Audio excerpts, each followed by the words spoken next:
Richard, thanks for being here. Welcome to the show. Good to see you. Thanks for having me. I'm very glad to be joining the number one charter school podcast. Yes, I told Richard to say that. I'm really trying to boost the rankings here. So thank you for saying that. Yes, you're on the number one charter school podcast. For those who don't know you, give us the quick intro. Who are you, and give us a little bit about your background. Well, thank you so much. And I appreciate you having me. And I'm incredibly humbled to be allowed to participate in something like this. There's been lots of domestic conversations with my wife, who's an American, about why on earth am I allowed to do this? And I just reply serendipity. I serve as executive director of Denver Language School K-8. We are a 966 student, and I feel absolutely absurd even saying that. How large? Public charter school in Denver Public Schools. And I've been here running the school since August 2022, although as many of your listeners will know, I'm not doing any of the hard work, really. This is all done by incredibly talented people as part of our team. Prior to this position, I worked in a range of public and independent and district and charter schools here in the Colorado region. We moved here 10 years ago from an international school in Germany just after the birth of our daughter, Florence, who's 10. And we're here in Colorado because my wife offered me the choice of 300 days of gray in the northeast of England, where my family are from, or the very attractive 300 days of sunshine in Boulder, Colorado. And that's how we ended up here, Daniel. What a choice. Yeah, what a tough choice, man. All right. Well, you're providing wisdom right out the gate here. Choose the sunshine over the gray. I love it. I want to start by actually I'm going to brag on your organization a little bit. And this is not about you, Richard. This is about your team, which Indeed. you so rightly mentioned, the ones on the front lines here. But I want to read off a few stats about your organization because I think it's important to sort of frame the discussion we're going to have, because you all have a unique model in terms of what you offer. So I'm just going to list a few of these. So almost 98% of eighth graders, 97.9% of eighth graders passed the AP Spanish exam with an average score of 4.1 out of 5. If anyone's taken the AP Spanish exam, you know that's super legit. In Mandarin, 93% of students passed the exam with an average score of 3.5. And these are students who are 13 and 14 years old.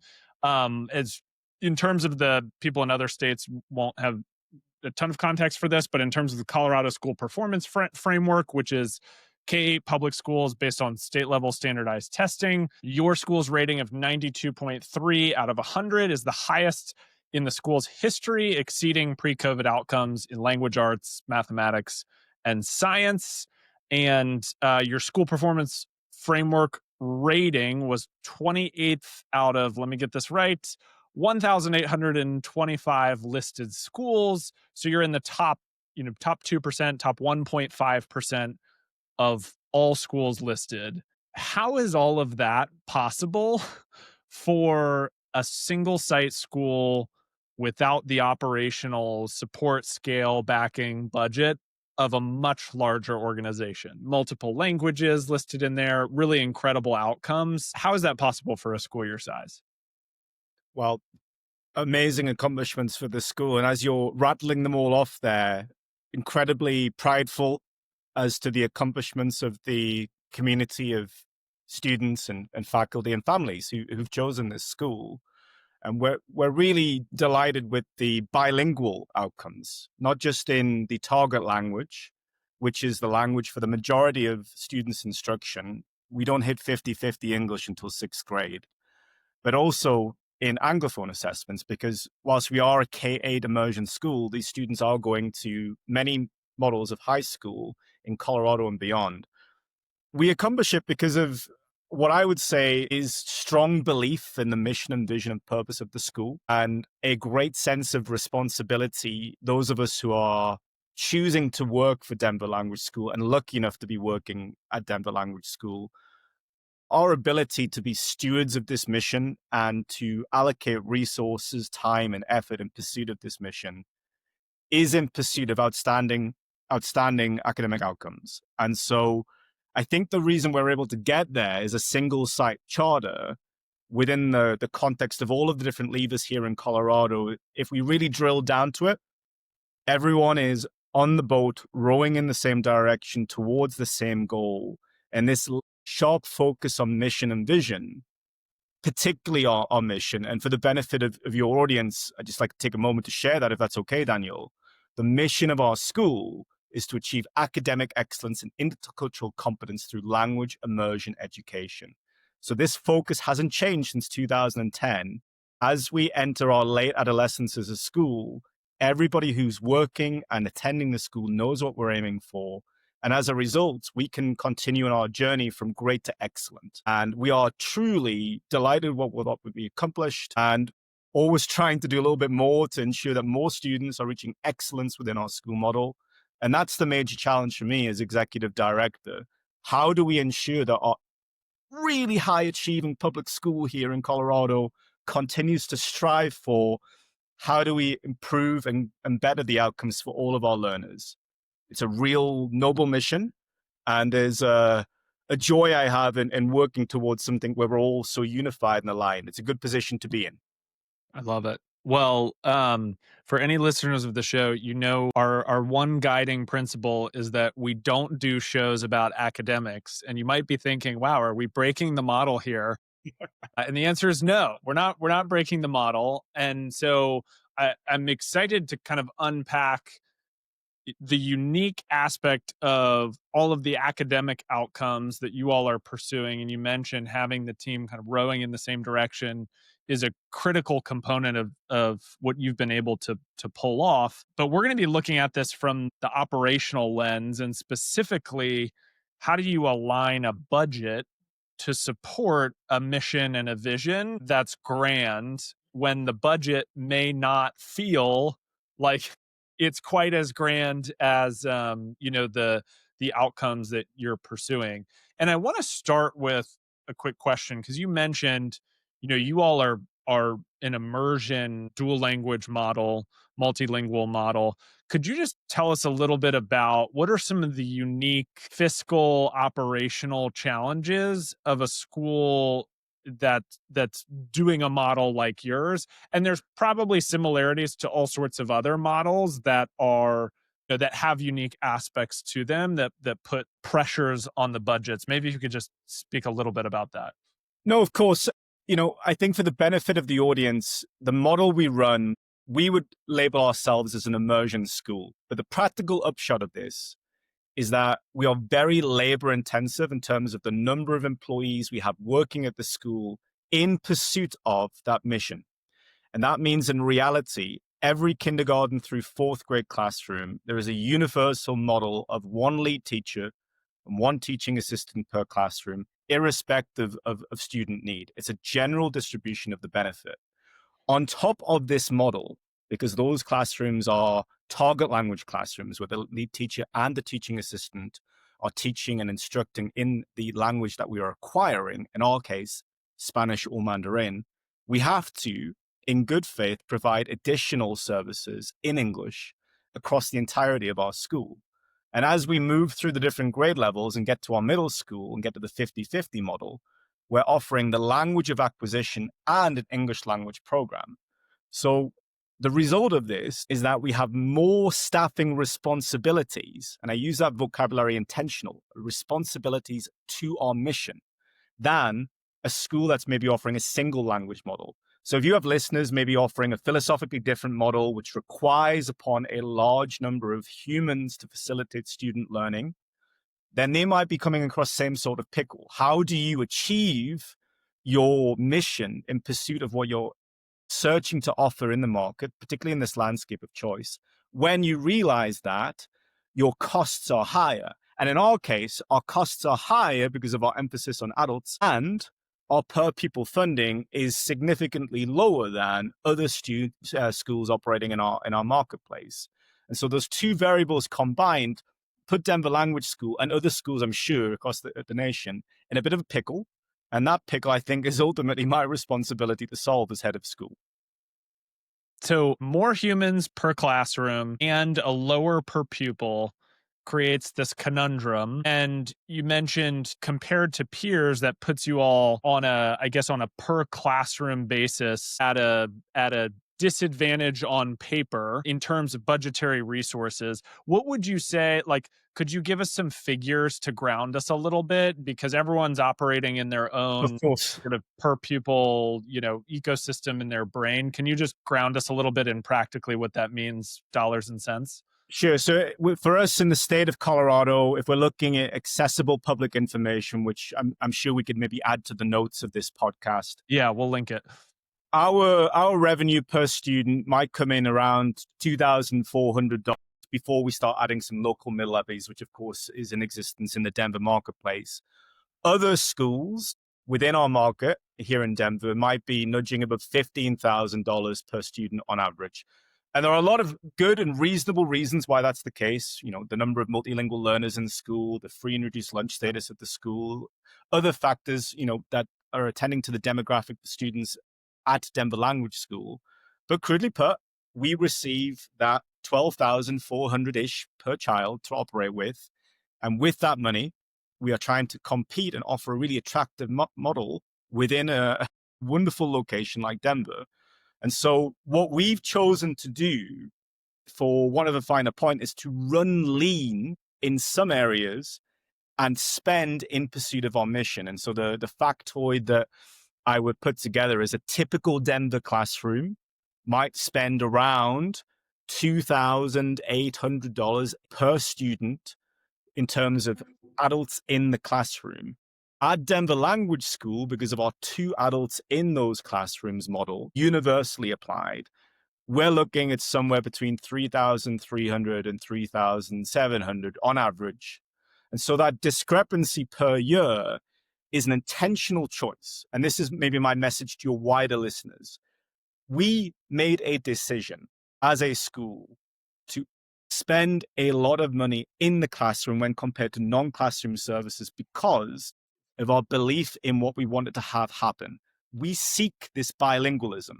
And our theory of action is effectively, let's give the kids as many reps as possible with adults in the room so that they can acquire this new language to them. And so we made this adult-centric choice, which has to be resourced. And so as a result, our operating budget has to be built year over year, knowing that we have this discrepancy in terms of our intentionality on expenditure and, candidly, reduce per student revenue when compared to the rest of the market. This means that the senior leaders and the board of directors have this very intentional challenge every single year and strategically year over year to build around how do we serve our students with the best model possible. And for us, it's the lead teacher and TA in every single classroom model. Not everybody will make that choice, but we have made that choice. Our families and students are benefiting from that choice. And we have a moral duty, therefore, to continue to offer this choice to the city of Denver and beyond.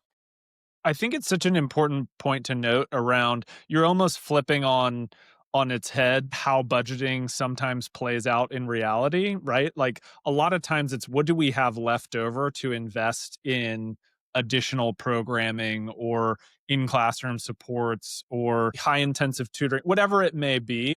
And what you're saying is, no, our mission requires us to be staff intensive, and this is aligned with what we do. So that's the starting point, and we that's something we have to navigate from a budgetary perspective, sort of irregardless of excess dollars. Tell us a little bit about some of the implications on staffing. So you and I had a conversation offline about this, but this is a real challenge across the board, no matter what state you're in, high people per pupil funding, low per pupil funding. It's really hard to recruit good people. It's really hard to pay them a competitive wage. And then when you layer into that being in a large, metropolitan city where the public school is maybe paying significantly more than you're able to competitively pay. When you're in a model that requires this type of additional staffing in pursuit of mission, how do you think about staff pay?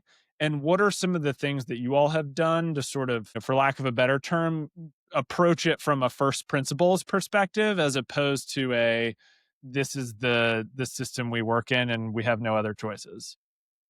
Yeah, I think understanding the notion that we can avoid creating a framework for choices is fundamentally flawed.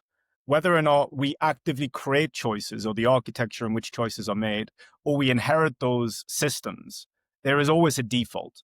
And in the United States, the default is typically within the education system, the very lengthy salary scales with different elements of compensation depending on credentials and experience. It's not my responsibility to reinvent the wheel with these things existing. Although, candidly, Daniel, I think we're going to talk a little bit about some shifts that we made in that model. I think the first principle is understanding that we don't need to accept what is in place. We have to look at the wider duty. And for us, the duty is to student outcomes first. And from there, it's how do we build a system that is scalable and replicable year over year in pursuit of those student outcomes. And when something comes into conflict with that, which is the position I found myself in the early years of joining Denver Language School, is so how do we respond to this conflict between what we've got in place and what we're seeking to achieve? The pickle that I came across is that the salary schedules that we had in place as a school were effectively tied to indefinite and continuous enrollment bumps. We were Mm, reliant upon year over year increases in per pupil revenue, but that increase in per pupil revenue, it's not indefinitely elastic. At some point, there will be a reality where your school site and your school model becomes more stable. And I think single site charters across the country could perhaps empathize with the story I'm telling. This reliance upon growth and the investment that comes with this growth has to be checked at some point with the reality of where the school is going to be in 5 years' time. So what I did is when I noticed that we had these long-term pledges for compensation, pledges that exist on paper through salary schedules, my initial observation was I don't think we're going to be able to do this unless we artificially inflate our student counts. So, what do we do to review our salary schedules so that we can best serve the students in the school and do right by the adults serving our students? So, in year one, this was the strategic challenge that I came across as I, was lucky enough to stand upon the shoulders of giants in terms of the history of academic success in the school. This little pickle was perhaps something that needed to be solved so that in 10 and 20 years' time, my successors could benefit from a long-term and scaled compensation model in pursuit of the mission of the school. And so that's the thing that we tackled in the first 12 months in post. So this is not a small thing to tackle in your first 12 months. And I want to ask more about how this all played out because I think people will be curious. You mentioned first was observation. We're operating in a model that's unsustainable up and to the right. Enrollment growth in perpetuity might look nice in an Excel model, but is not the real world in most markets. And you know, you're looking at this saying, this is not a framework that is going to serve our organization over time in 3 years and 5 years and 7 years. It's really hard to bring that message to people who are getting paid on a particular schedule and Reasonably so. yeah, reasonably so, and who are expecting certain compensation increases over time, particularly folks who've been, who are farther along that journey than others.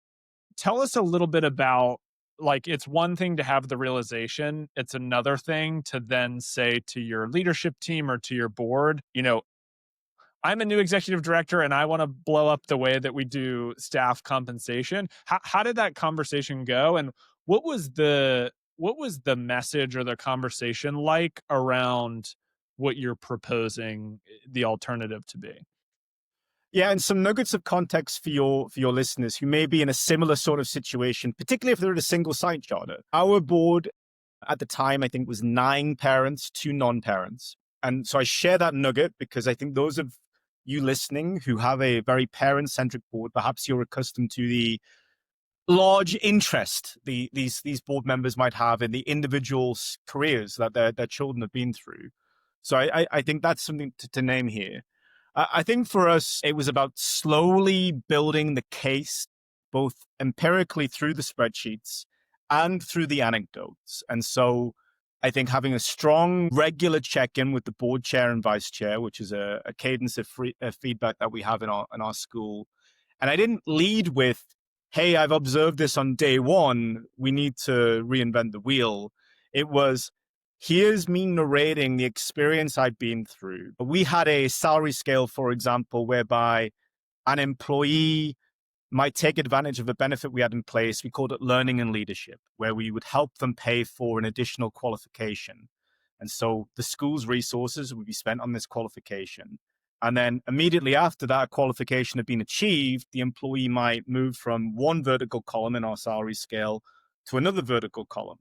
And so from a budgeting perspective, the lesson that I was communicating to our board is we have a large number of circumstances where we are double funding the initial upfront benefit and the longitudinal employment benefit. And we have no control over when we find out this information. Somebody could turn up to us in February and March and go, here's my master's degree in special education. I'd now like to be paid $18,000 a year. And so these specific circumstances in a relatively small school like ours can put the school, and in fact was going to put the school into a position of your model has overpromised what it can longitudinally deliver. And typically what happens in those circumstances, and this was the direct pitch that I made to our board of directors, is that this model will continue to benefit those who are already in the system, those who've received the upfront tuition remission and have also received the benefit of the long-term compensation. But the cost will come to the hypothetical, as yet not at Denver Language School employees. We were not going to be able to recruit on open market for adults to join our school when we had the small number of vacancies we had per year. So my pitch to the board was, I'd like to solve this for two constituencies. The first constituency is the future employee. How do we make Denver Language School an attractive place to work? And the second constituency is how do we retain our high performing educators? So buried in that vocabulary there, Daniel, is some distinction. I didn't say all of our employees at the school. I explicitly framed it around high performing Right. educators because we wanted to build a track so that after employees had demonstrated that they were really high performing educators at this quirky little place that is Denver Language School, our new model would be extremely attractive for those employees, not controlling for their academic credentials. And so we didn't just want it to be masters with 60 credits earns 100K. We wanted to build a model whereby, hey, you've been at the school for 3 years, you're an outstanding fourth grade Spanish teacher, you have a bachelor's degree from Barcelona in Spain, but you've made your life here in Denver, Colorado. We're going to give you a 20, 30K jump. And so we challenged the assumption of the traditional pathway model. And we built this senior teacher track, which is implemented now after being costed and designed, based around the principle that we want to recruit and retain the best teachers. And if some folk are not necessarily achieving the best academic outcomes and the best input variables at the school, we don't want a salary schedule which compels us through social norm, tradition, and promise that we're going to pay you that indefinitely. And so I think that combination of future employees and retaining the highest performing employees was an effective pitch. Of course, then I had to cost it and build it and design it. And there's a whole bunch of questions I'm sure you have about Yeah. who gained and won in that. And to be honest, people do gain and win. I think one of the things you and I talked about in advance is design principles. And I think the thing I want to share with your audience is when we built this, I think having a strong sense of your value system and what you believe in advance of designing these new systems is incredibly important. And the Mm. test that I've always run, and I found this a very compelling way in which to build future outcome and decisions, is I think John Rawls's concept of the veil of ignorance is incredibly instructive here. We built a model around which, if you didn't know where you would end up, what would seem fairest. And so we wanted to control for not just the current humans in the school, but a genuine legacy schedule. And Rawls's concept of the veil of ignorance, I kept going back to when I had moments of concern or reluctance or hesitance from senior leaders and the board. Hey, we have a responsibility to build around the people who have not yet even seen this, because we Mm. are stewards of the mission and vision of the school. And even when we've left this seat, Denver Language School K-8 needs to be sustainable for our successors. And I'm very lucky that the senior leadership team and the board of directors take that long-term purpose of their role incredibly seriously. And so I think that made a big difference for us. Take us into that first year and some of that cost benefit analysis, because I would imagine there's conversation at length with the board and your senior leadership about, let's look at this as, what all the things that could go right for the organization long term. The things you talked about, we're building for future employees, we're protecting the financial solvency of the organization, we're providing a new track for high performing teachers. And then I would imagine there's also the bear conversation of, what if we have a mass exodus of our teachers? What if we have a high performer that is sitting in this Venn diagram of, they're going to be asked to decrease compensation? And that seems like a crazy idea, to go to someone who's a tenured employee and have that conversation. Take us inside of year one. What actually happened? To tell us a little bit about the communication process. I'm sure if there's other leaders tuning into this, they're probably thinking, how did you even go about explaining this? Even if you felt, in your heart of hearts that it's mission aligned, like how did it get communicated to staff, and what did that first year look like? Well, I think before we got to the stage of communicating with staff, those incredibly ugly reflections. Am I doing right by somebody who's worked at the school for 10 years and is on this salary scale, and they had an expectation that it would increase by 3% annually indefinitely? And the answer is we thought about that from a structural level in terms of resource allocation.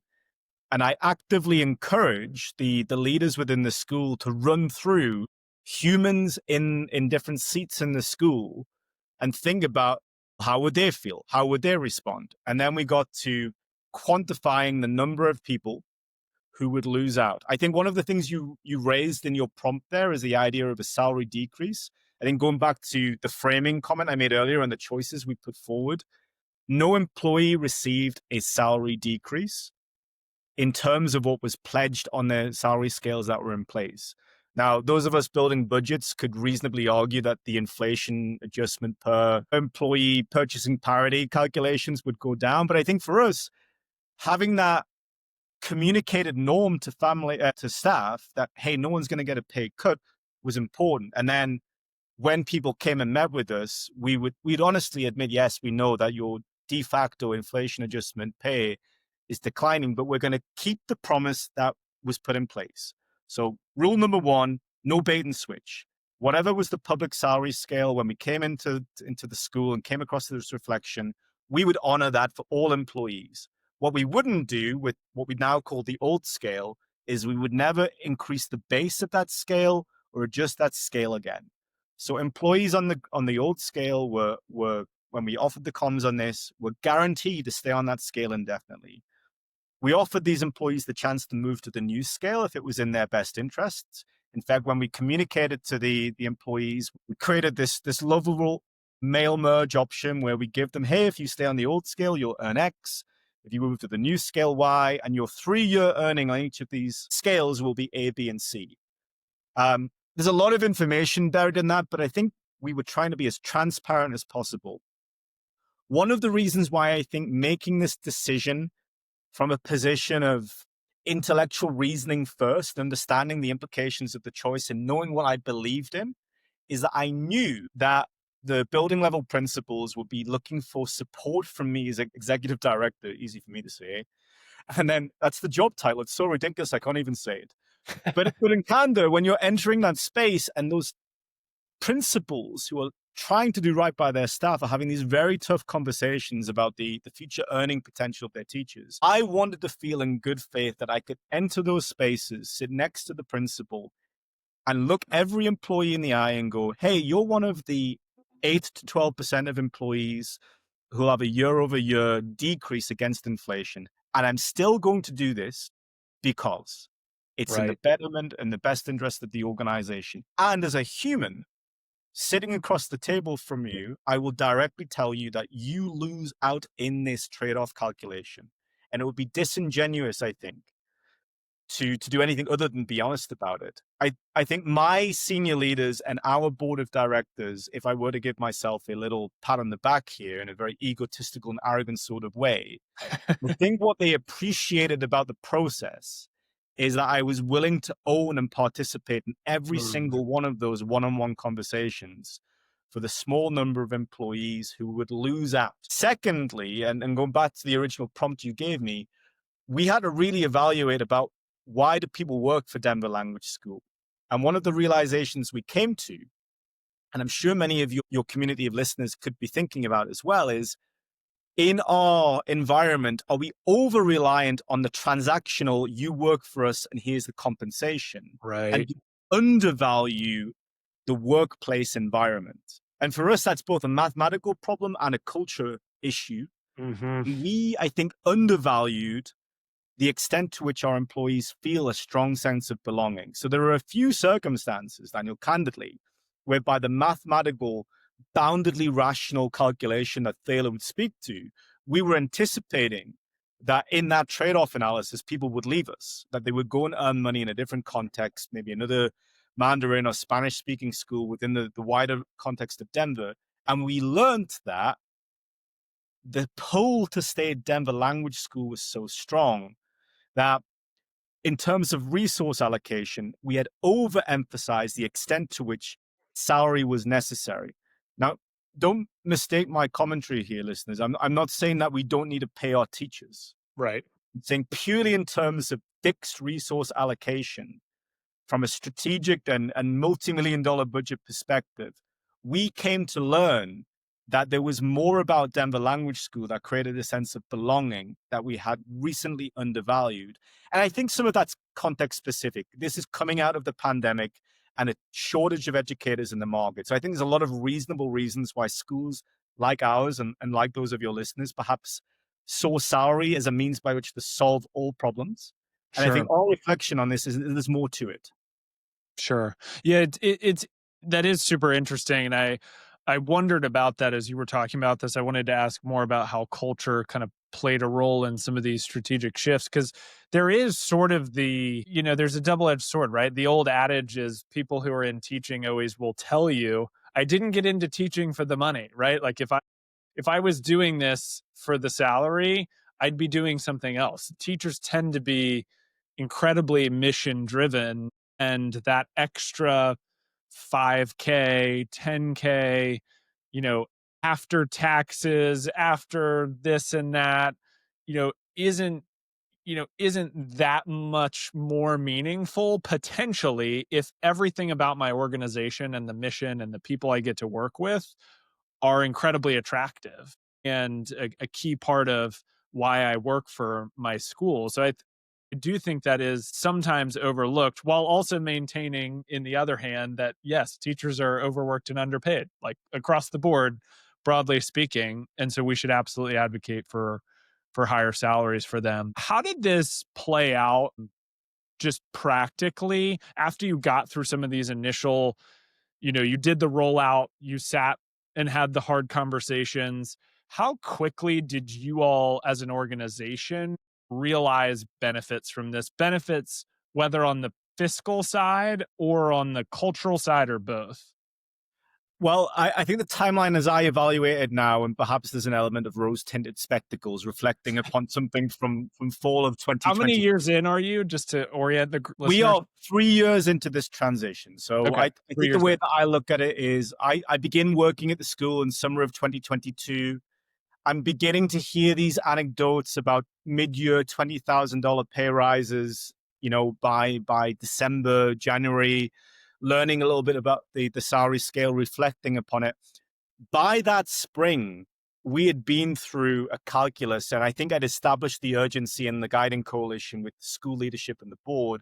So, effective August of my second year, we had the parallel salary systems, what we now call the new scale and the old scale running in existence.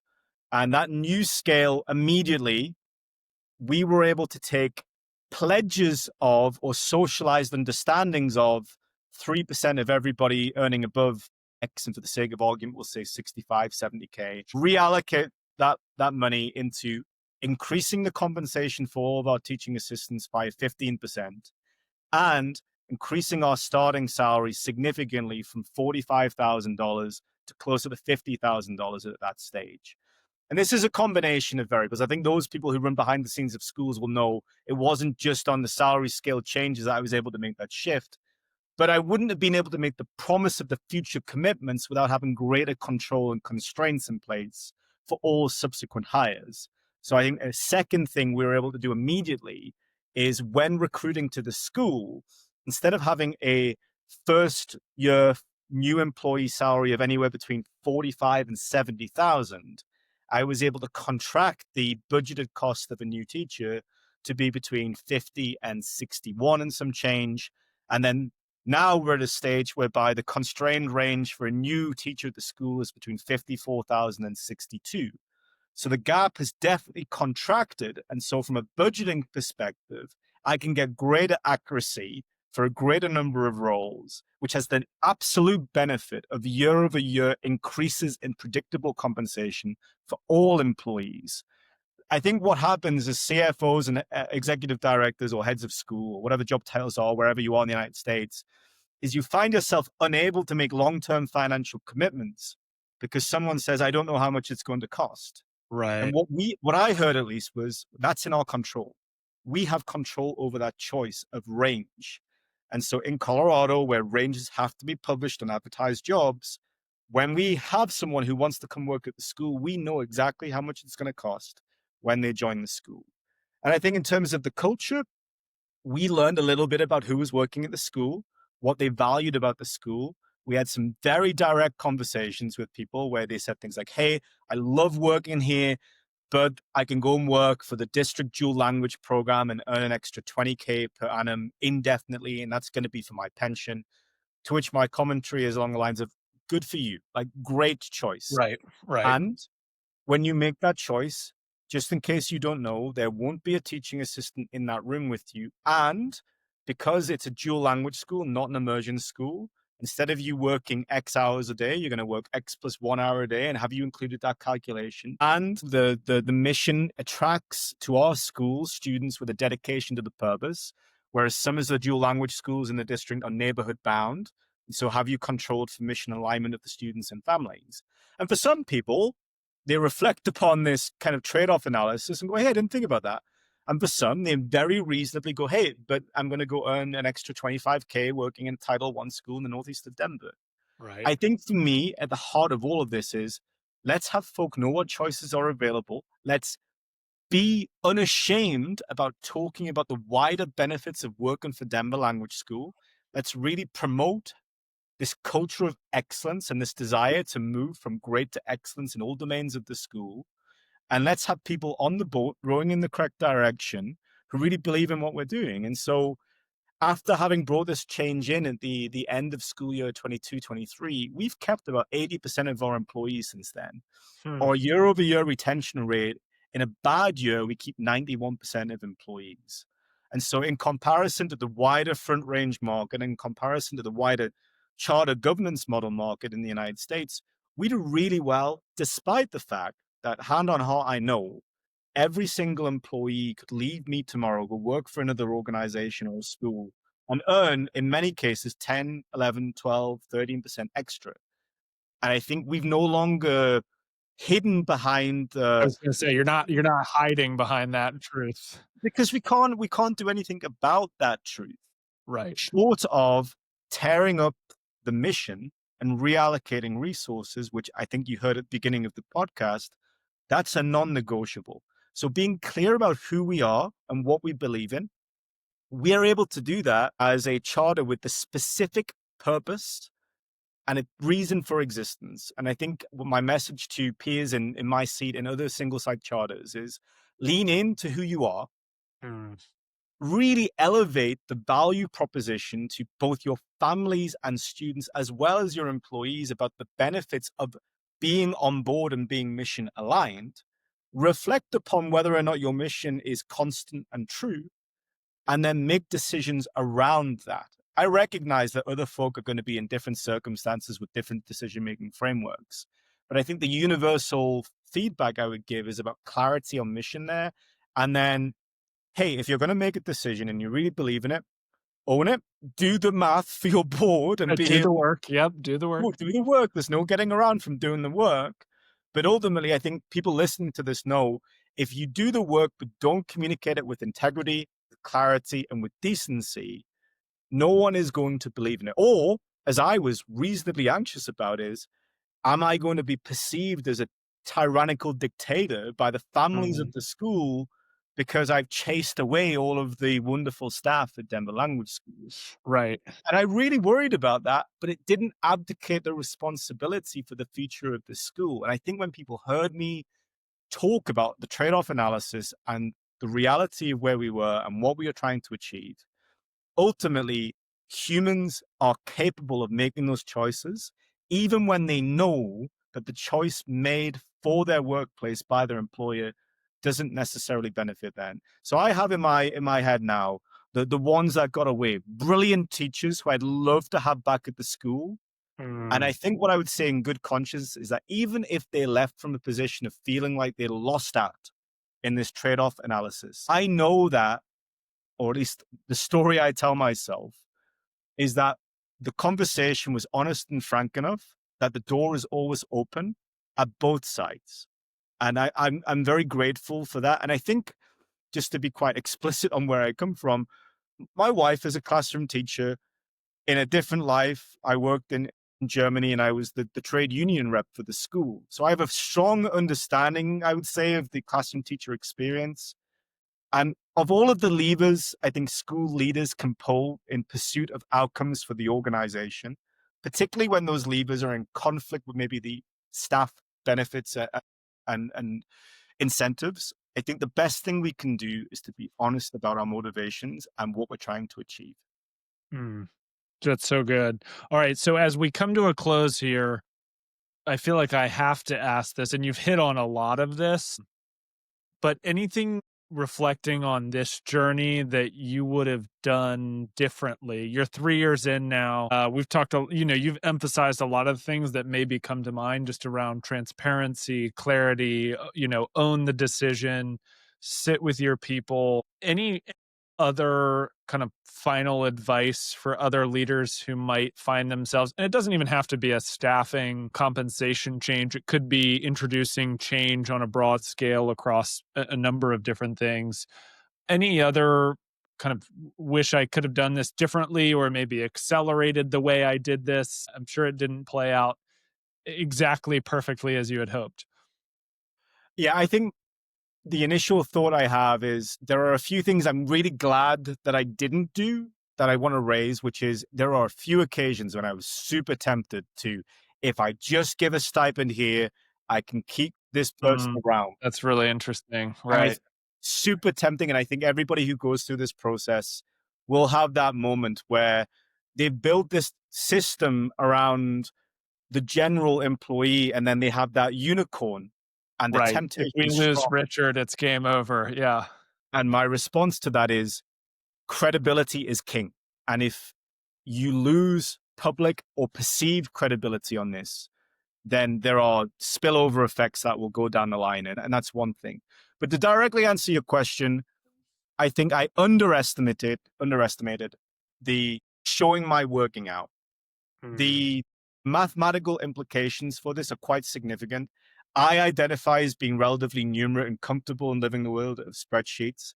And ultimately, whilst there is a financial mathematical pickle to be solved here, the more time I reflect upon the conversations I've had with senior leaders and the board of directors, the more I've come to the conclusion that I could explain this another 1,000 times, and I'm still going to have to explain it 1,001.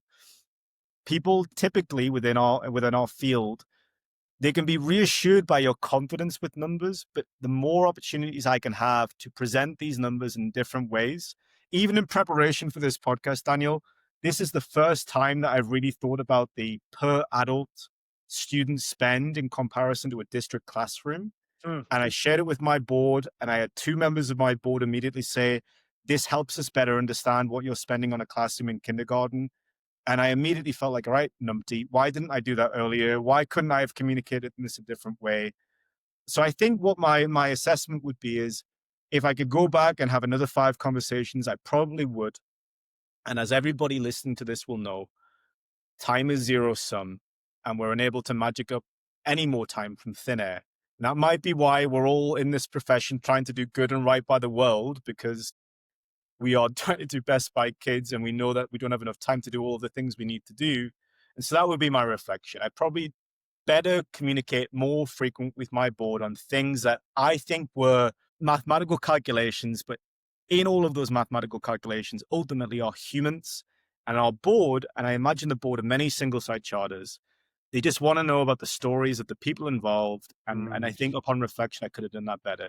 I am very lucky, and I would be remiss not to say that I've had some excellent board members who've been parents at the school, who've been broadly supportive of what we've been trying to do, even when the teacher that their child was going to go into that class next year then leaves. It would have been very easy for many of my boards to pull the parent card and put me in a tough position.